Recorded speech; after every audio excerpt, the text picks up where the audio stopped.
Hello everyone, कैसे हैं आप सभी लोग। मैं आसिफ अलवी, आपका केमिस्ट्री फैकल्टी, स्वागत करता हूं आप सभी लोगों का स्काईनॉमिक्स एकेडमी के डिजिटल प्लेटफॉर्म पर। और बेटा, आज लोग हम स्टार्ट करने जा रहे हैं अपनी क्लास 11th की जर्नी का सबसे पहला टॉपिक, सबसे बेसिक टॉपिक, और जिसकी रिक्वायरमेंट फिजिकल केमिस्ट्री में हर जगह आपको पढ़ने वाली है।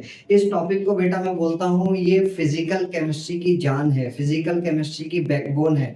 टॉपिक का नाम आपके सामने है और सभी बच्चों को मैं समझ सकता हूँ कि काफी प्रॉब्लम आती है इस टॉपिक में। नाम से ही डर लगता है कि सर आखिर ये मोल कंसेप्ट क्या है। तो बेटा, आज हम लोग काफी अच्छे से डिस्कस करने जा रहे हैं कि what do you mean by mole concept. Mole concept and stoichiometry, ये हमारे टॉपिक का नाम रहने वाला है आज का। चलो स्टार्ट करते हैं। तो देखिएगा बेटा, मोल कंसेप्ट क्या है। मोल कंसेप्ट की रिक्वायरमेंट हमें फिजिकल केमिस्ट्री में हर जगह पढ़ने वाली है। फिर चाहे वो आपका क्लास 11th का इक्विलिब्रियम चैप्टर हो, वहां पर मोल कंसेप्ट की आपको रिक्वायरमेंट पढ़ने वाली है। क्लास 12th में जाकर के बेटा आप लोग सबसे पहला चैप्टर जो फिजिकल केमिस्ट्री में पढ़ने वाले हो, दैट इज सॉल्यूशंस, वहां पर भी इसकी हमें रिक्वायरमेंट पढ़ने वाली है। तो बेटा इसकी इंपॉर्टेंस को समझिए आप। इस चैप्टर के बगैर आपका काम फिजिकल केमिस्ट्री में चलने वाला नहीं है, बिकॉज ये टॉपिक मोल कंसेप्ट जो है कभी भी कहीं भी आकर के अपनी टांग अड़ा सकता है और आपको परेशान कर सकता है। और मैं यहाँ पर आपकी उसी परेशानी को दूर करने के लिए खड़ा हूँ। तो चलिए बिना टाइम वेस्ट किए हम अपना टॉपिक स्टार्ट करते हैं। टॉपिक नेम है बेटा मोल कंसेप्ट। सबसे पहले बात अगर की जाए कि what do you mean by mole, आखिर मोल का मतलब क्या है। तो बेटा अगर मैं आपसे बोलता हूँ मोल क्या है, what do you mean by mole, तो बेटा मोल कुछ नहीं है, मोल केवल एक क्वांटिटी है। मोल केवल और केवल क्या है मेरे बेटा, मोल केवल और केवल एक क्वांटिटी है जो कितनी क्वांटिटी को रिप्रेजेंट करता है, कितने अमाउंट को रिप्रेजेंट करता है। फॉर एग्जांपल अगर मैं आप लोगों से बोल रहा हूँ कि जाओ जा करके दुकान से, मार्केट से 1 डजन पेन लेकर के आइए। कितने पेन लेकर के आइए बेटा, 1 डजन पेन लेकर के आइए। तो आप लोग कितने पेन लेकर के आओगे, हाँ डेफिनेटली आप लोग 12 पेन लेकर के आने वाले हो, बिकॉज आप लोगों को पता है कि 1 मोल के अंदर कितनी क्वांटिटी आती है, कितना अमाउंट आता है, that is 12। Similarly sorry, 1 dozen के अंदर 12 आइटम्स आते हैं। सिमिलरली अगर मैं आपसे बोलूं कि जाओ जा करके दुकान से, जाओ जा करके दुकान से 1 मोल पेन लेकर के आइए। कितने पेन लेकर के आइए बेटा, 1 मोल पेन लेकर के आइए। तब शायद आप ना लेकर के आ पाए। क्यों, उसका एक रीजन ये है कि आपको नहीं पता या फिर दुकानदार को नहीं पता कि आखिर 1 मोल का मतलब क्या है। हमें डजन का मतलब तो पता है, 1 डजन के अंदर 12 पेन्स आ रहे हैं, बट 1 मोल के अंदर कितने पेन्स आ रहे हैं ये हम लोगों को नहीं पता। ठीक है, चलो मैं मान लेता हूँ दुकानदार को केमिस्ट्री आती है, दुकानदार केमिस्ट्री जानता है, आप भी केमिस्ट्री जानते हो, आपको पता है 1 मोल के अंदर कितने पेन्स आने वाले हैं बेटा। 1 मोल के अंदर आने वाले हैं 6.023 इंटू 10⁻23 पेन्स। इतने पेन्स आने वाले हैं। आपको अगर पता है कि 1 मोल के अंदर इतने पेन्स आएंगे, तब भी बेटा आप इतने पेन नहीं लेकर के आ सकते। क्यों, क्योंकि इतने पेन तो शायद इस दुनिया में ही अवेलेबल ना हो, बिकॉज ये कोई छोटा मोटा नंबर नहीं है, ये आपका एक बहुत बड़ा नंबर है। अगर मैं इसको ऐसे लिखना चाहूँ, क्या मैं लिख सकता हूँ 6023 इंटू 10⁻20, हाँ बिल्कुल लिख सकता हूँ। तो आप लिखिए 6023 और उसके बाद का ये 20 टाइम्स 0। तो बेटा ये तो लाखों करोड़ों अरबों खरबों से भी ऊपर निकल गया। और तो 1 मोल के अंदर इतने सारे पेन्स आने वाले हैं, और इतने पेन इस दुनिया में ही अवेलेबल नहीं है, बिकॉज ये कोई छोटा मोटा नंबर नहीं है, बहुत बड़ा नंबर है। तो अब सवाल उठता है कि आखिर अगर इतना बड़ा नंबर है तो केमिस्ट्री में इस नंबर के बारे में हमें क्यों पढ़ाया जाता है। क्या केमिस्ट्री में डजन से काम नहीं चल सकता। तो बेटा जवाब है नहीं, बिल्कुल भी नहीं, केमिस्ट्री में डजन से काम नहीं चल सकता। क्यों, क्योंकि केमिस्ट्री के अंदर हम लोगों को माइक्रोस्कोपिक पार्टिकल्स के साथ डील करना है, बहुत छोटे छोटे पार्टिकल्स के साथ डील करना है बेटा। Atoms, molecules, ions, electrons, protons, neutrons, ये सब माइक्रोस्कोपिक पार्टिकल्स हैं। और अगर मैं आपसे बोलूं, आप लोगों ने आयरन नेल देखी होगी, हाँ बिल्कुल देखी है सर। आयरन नेल की जो टिप है, अगर कितनी बारीक होती है वो टिप, बहुत बारीक होती है। अगर मैं उस टिप को कट करके, उस बारीक से बारीक टिप को कट करके यहाँ नीचे जमीन पर गिरा दूं, तो तब शायद वो आपको अपनी नेकेड आई से भी नजर आने वाली नहीं है, बिकॉज वो इतनी ज्यादा बारीक होगी। तो उस बारीक से बारीक आयरन टिप में भी अगर मैं आपसे पूछूं, बताइए इसमें आयरन के कितने एटम्स हैं? क्या उसमें आयरन का 1 एटम होगा? क्या क्या उसमें आयरन के 1 डजन एटम्स होंगे? क्या उसमें आयरन के 10 डजन होंगे? क्या हजार होंगे? क्या लाख होंगे? नहीं बेटा, उसके अंदर लाखों करोड़ों अरबों खरबों एटम्स प्रेजेंट होंगे आयरन के। ठीक है, तो बारीक से बारीक आयरन टिप में भी आयरन के लाखों करोड़ों अरबों खरबों एटम्स प्रेजेंट है। इसीलिए यहाँ पर डजन से काम नहीं चल सकता। सपोज करो एक छोटे से पानी की ड्रॉपलेट आपने ली है, एक छोटी से छोटी बारीक से बारीक पानी की बूंद में भी बेटा पानी के लाखों करोड़ों अरबों खरबों मॉलिक्यूल्स प्रेजेंट होंगे। तो हमें यहाँ से ये बात समझ में आई कि केमिस्ट्री के अंदर माइक्रोस्कोपिक पार्टिकल्स के अंदर हमारा डजन से काम नहीं चलने वाला। तो इसीलिए हम लोगों ने एक क्वांटिटी डिफाइन करी यहाँ पर, जो इसको हम क्या बोलते हैं, 1 मोल। और 1 मोल के अंदर कितने पार्टिकल्स आते हैं, कितने आइटम्स आते हैं? 6.023 इंटू 10⁻23 आइटम्स आते हैं। इतनी बात सभी लोगों को क्लियर है? ठीक है, आगे देखते हैं। अब मोल की आखिर बात कहाँ से स्टार्ट होती है, मोल की बात आखिर कहाँ से स्टार्ट होती है, वो हमें यहाँ पर देखना है। क्लियर है मेरी बात अच्छे से? What do you mean by mole? What do you mean by mole? देख,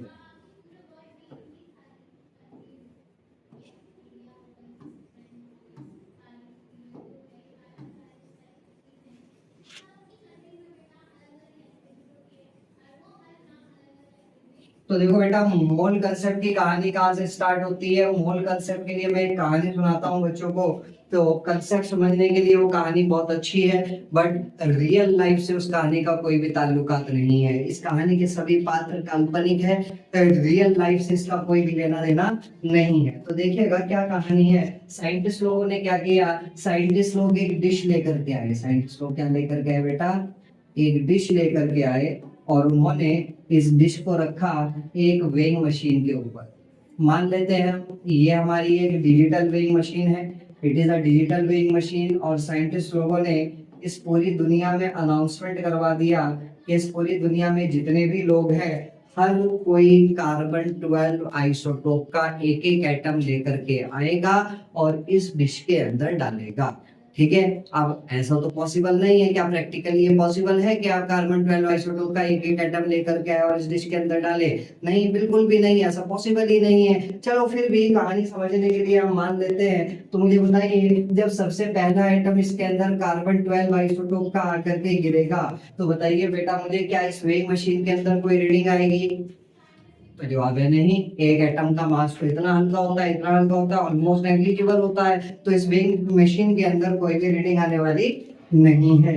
अब क्या हुआ, लोग आते जा रहे हैं और इसके अंदर एटम्स डालते जा रहे हैं। लोग आते जा रहे हैं और इसके अंदर एटम्स डालते जा रहे हैं। एक बंदा यहाँ खड़ा कर दिया जो नंबर ऑफ एटम्स काउंट कर रहा है कि आखिर इस डिश के अंदर कितने एटम्स हो चुके हैं। तो बेटा दिन गुजरे, दिन से हफ्ते गुजरे, हफ्तों से महीने गुजरे, महीनों से साल, और साल से सदियां गुजरी।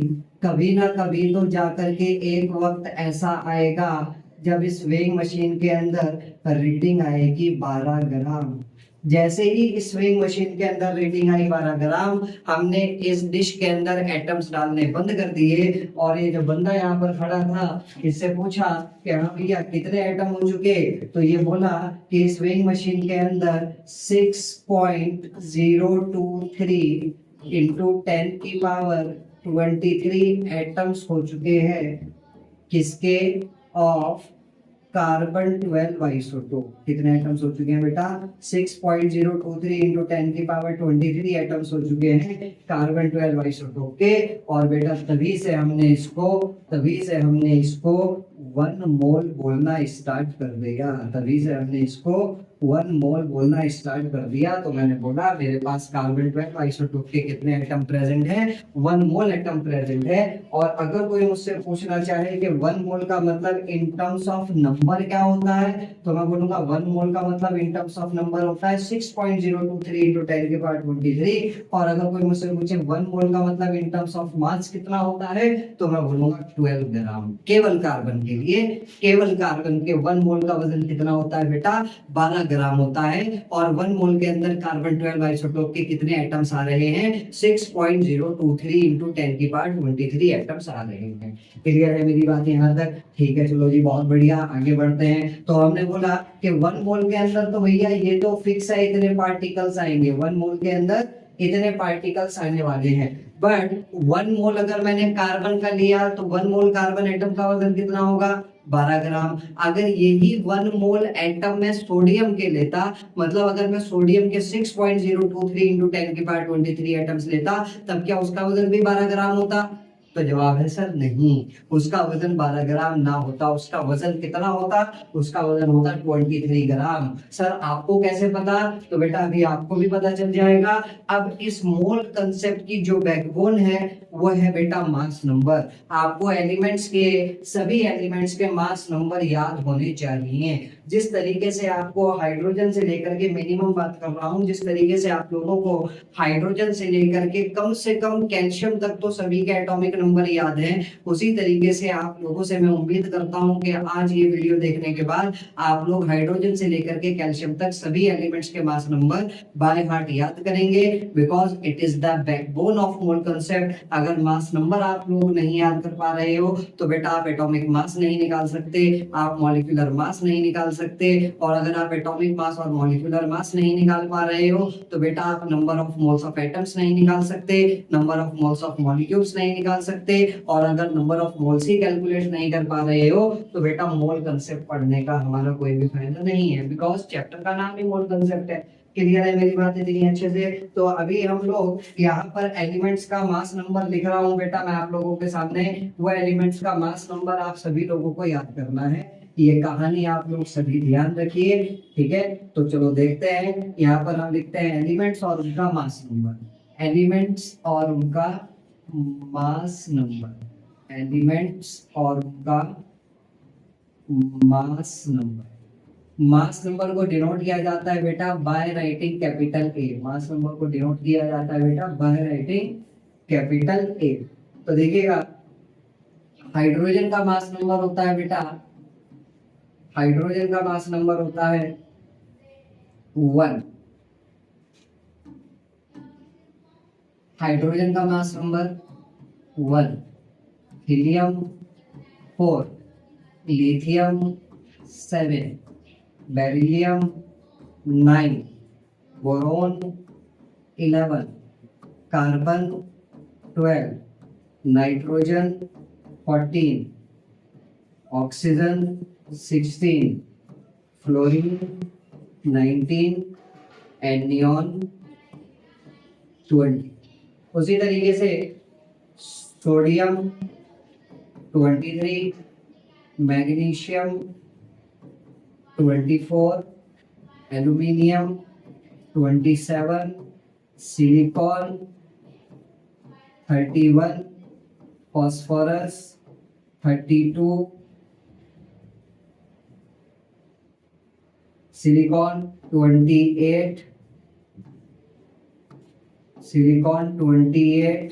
Phosphorus 31, sulphur 32, chlorine 35.5, argon 40, potassium 39 and calcium का भी बेटा मास नंबर 40 ही होता है। ठीक है, तो सबसे पहला काम जो हम लोगों का है बेटा वो मोल कंसेप्ट में हम लोगों को सभी एलिमेंट्स के मास नंबर याद रखने हैं। तो अभी आपका सवाल ये आ सकता है कि सर कार्बन 12 आइसोटोप के 12 ग्राम वजन में कितने एटम्स आए थे? 6.023 इंटू 10 की पावर 23 एटम्स आए थे। तो सर ये कोइंसिडेंस ऐसा कैसे हो गया, ये बाय चांस ऐसा क्यों हो गया कि कार्बन के 12 ग्राम में ही 6.023 इंटू 10 की पावर 23 जो एटम्स आ रहे हैं उसी को हमने 1 मोल क्यों बोला? हमने ऐसा क्यों नहीं करा कि कार्बन के 10 ग्राम में जितने एटम आएंगे उसको 1 मोल बोलेंगे, कार्बन के 20 ग्राम में या 15 ग्राम में या 13 ग्राम में जितने एटम्स आएंगे उसको 1 मोल बोलेंगे। तो हमने 12 ग्राम में कितने एटम्स आ रहे हैं उसी को 1 मोल क्यों बोला। तो बेटा जवाब छुपा है कहाँ, जवाब छुपा है, सारा का सारा जवाब छुपा है बेटा मास नंबर में। आप देखिए कार्बन का मास नंबर कितना है, कार्बन का मास नंबर है 12। कार्बन का मास नंबर कितना है बेटा, कार्बन का मास नंबर है 12। इसका मतलब अगर मैं किसी एलिमेंट का वजन उसके मास नंबर के बराबर ले लेता हूं ग्राम्स में, अगर मैं किसी एलिमेंट का वजन उसके मास नंबर के बराबर ग्राम्स में ले लेता हूं तो उसी को ही 1 मोल बोला जाता है, उसी को ही क्या बोला जाता है, 1 मोल बोला जाता है। इट मींस अगर मैं आपसे यहाँ पर पूछूं कि बताइए कार्बन के 1 मोल एटम का वजन कितना होगा, तो आप बोलोगे 12 ग्राम। कार्बन के 1 मोल एटम का वजन कितना होगा, 12 ग्राम। सोडियम के 1 मोल एटम का वजन कितना होगा, 23 ग्राम। क्लोरीन के 1 मोल एटम का वजन कितना होगा, 35.5 ग्राम। कैल्शियम के, आर्गन के 1 मोल एटम का वजन कितना होगा, 40 ग्राम। सिलिकॉन के 1 मोल एटम का वजन कितना होगा, 28 ग्राम। क्लियर हो रही है मेरी बात अच्छे से। अभी मैं केवल ऐसे ही बोल रहा हूँ, आगे जाकर के मैं इस बात को मैथमेटिकली प्रूव करूंगा कि किसी एलिमेंट का वजन अगर उसके मास नंबर के बराबर ग्राम में ले लिया जाए तो उसके अंदर उस एलिमेंट का 1 मोल आता है, मतलब उसके अंदर उस एलिमेंट के 6.023 into 10 की पावर 23 एटम्स आते हैं। और बेटा इसी तरीके से हम अपने मोल को डिफाइन करते हैं, इसी तरीके से मोल को डिफाइन किया जाता है। मोल क्या है आखिर, what is mole, what do you mean by mole. तो 1 मोल किसी भी सब्सटेंस का डिफाइन किया जाता है as the amount of substance in grams, कि किसी सब्सटेंस का कितना ग्राम वजन लिया जाए ताकि उसके अंदर उतने ही पार्टिकल्स आ जाएं जितने 12 ग्राम कार्बन 12 आइसोटोप के अंदर आ रहे हैं। ठीक है, तो 1 mole of any substance is defined as the amount of substance in grams which contains as many particles as there are atoms present in 12 gram of carbon 12 isotope. ये हमारी 1 मोल की डेफिनेशन हो गई। क्लियर है मेरी बात अच्छे से यहाँ तक। अब ठीक है, चलो सर आप बोलोगे कि सर ये तो हाइपोथेटिकल कहानी आपने सुनाई है, ऐसा कभी पॉसिबल नहीं है कि हम कार्बन 12 आइसोटोप का एक एक एटम हर बंदा लेकर के आए अपने हाथ में पकड़ के। अरे भाई बताओ पॉसिबल है क्या, आप लेकर के आ सकते हो क्या कार्बन 12 आइसोटोप का एक एटम? आप नहीं लेकर के आ सकते, नहीं ला सकते तो डिश के अंदर नहीं डाल सकते। और क्या कोई बंदा सदियों तक खड़ा होकर के एटम काउंट करता रहेगा वहां पर? नहीं, ऐसा पॉसिबल नहीं है। सारी की सारी कहानी हाइपोथेटिकल थी। तो अब एक्चुअल में सर हमें ये बताइए आखिर ये नंबर आया कहां से, 6.023 into 10 की पावर 23 आया कहां से?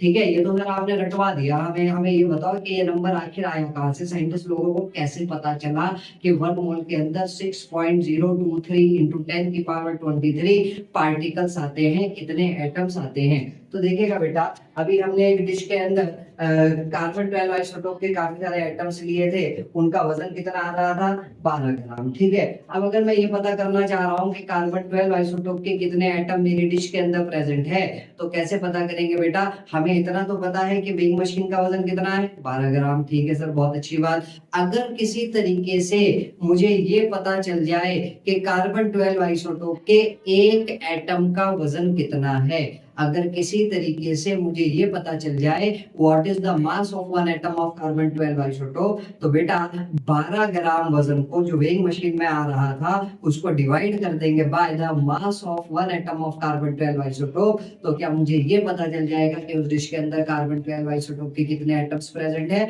जी हाँ, बिल्कुल मुझे पता चल जाएगा, बिकॉज डिश के अंदर सारे के सारे एटम कार्बन के हैं, सभी एटम का वजन बराबर होगा। अगर मैं 12 ग्राम को कार्बन 12 आइसोटोप के एक एटम के वजन से डिवाइड कर दो तो मुझे ये पता चल जाएगा कि उस वेइंग मशीन के अंदर, उस वेइंग मशीन के ऊपर जो डिश रखी हुई थी उसके अंदर कार्बन 12 आइसोटोप के कितने एटम्स आ रहे हैं। ठीक है सर, बहुत अच्छी बात। अब हमारे सामने एक सबसे बड़ा टास्क ये आया कि आखिर मैं पता कैसे लगाऊं कि कार्बन 12 आइसोटोप के एक एटम का वजन कितना होता है। क्या दुकानदार को तू ले जाकर के ले भैया मेजर करके बता दे कार्बन 12 आइसोटोप के एक एटम का वजन कितना है? फिर से वही वाली बात आ जाएगी, सर पॉसिबल ही नहीं है, एक एटम का वजन आप लेके नहीं जा सकते। और अगर आपने ले जा करके दिखा दिया तो किसी फिजिकल बैलेंस में इतनी मजाल नहीं है कि वो कार्बन 12 आइसोटोप के एक एटम का वजन बता दे आपको। ठीक है, तो क्या किया जाए भाई, क्या ये इम्पॉसिबल है?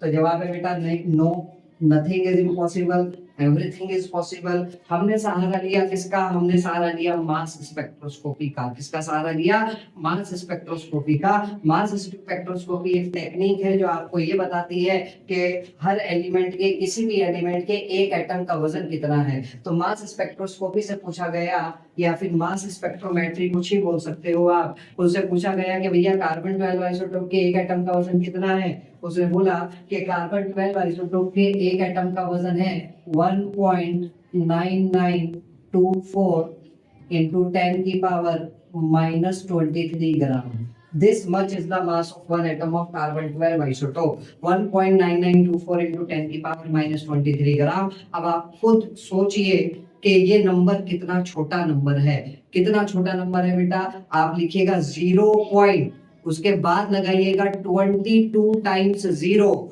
उसके बाद लिखिएगा 19924। सोचो कितना छोटा नंबर हो गया हमारा ये। इतना हल्का सा मास होता है कार्बन 12 आइसोटोप के एक एटम का। ठीक है, चलो बहुत बढ़िया बात, बहुत शुक्रिया मास स्पेक्ट्रोस्कोपी का, उसने हमें बताया। तो हम बोल सकते हैं कि this much is the mass of 1.9924 into 10 की power -23 gram is the mass of how many atoms of carbon 12 isotope? One atom of carbon 12 isotope. हमारे पास कितना वजन आ रहा था वेइंग मशीन में? जी बहुत बढ़िया, 12 ग्राम वजन आ रहा था। तो 12 ग्राम will be the mass of how many atoms of carbon 12 isotope बेटा? यूनिटरी मेथड लगाइए, 1 divided by 1.9924 into 10 की पावर -23 multiplied by 12। अब बैठिए, कैलकुलेशन कीजिए, अपनी जिंदगी का जंजाल बढ़ाइए, अपने जी का जंजाल बढ़ाइए, इतनी खतरनाक कैलकुलेशन कीजिए। और बेटा मैं आपके सामने यहाँ पर इसीलिए आया हूँ ताकि आप लोगों का कैलकुलेशन वर्क आसान किया जा सके। तो मुझे बताइए, क्या मैं इस 1.9924 को अप्रोक्सीमेटली, क्या मैं इस 1.9924 को अप्रोक्सीमेटली 2 मान सकता हूँ? जी हाँ सर, बिल्कुल 2 मान सकते हैं। तो 12 डिवाइडेड बाय 2 कितना हो गया? 6। तो हमारे पास आ गया आंसर कितना बेटा? 6 into 10 की पावर 23। कितना आ चुका है हमारे पास? 6 into 10 की पावर 23 आ चुका है। 6 into 10 की पावर 23। और अगर आप एग्जैक्टली यही वैल्यू डालते हैं तो बेटा यकीन कीजिए आपको यही नंबर मिलने वाला है, 6.023 into 10 की पावर 23 एटम्स। आप अभी बैठ करके कैलकुलेटर में सॉल्व कर लीजिए। तो इसका मतलब 12 ग्राम कार्बन 12 आइसोटोप के अंदर कितने एटम्स आ चुके हैं? कार्बन 12 आइसोटोप के 6.023 into 10 की पावर 23 एटम्स आ चुके हैं, जिसको मैं अपनी कैलकुलेशन में कभी भी 6.023 लेकर के नहीं चलने वाला।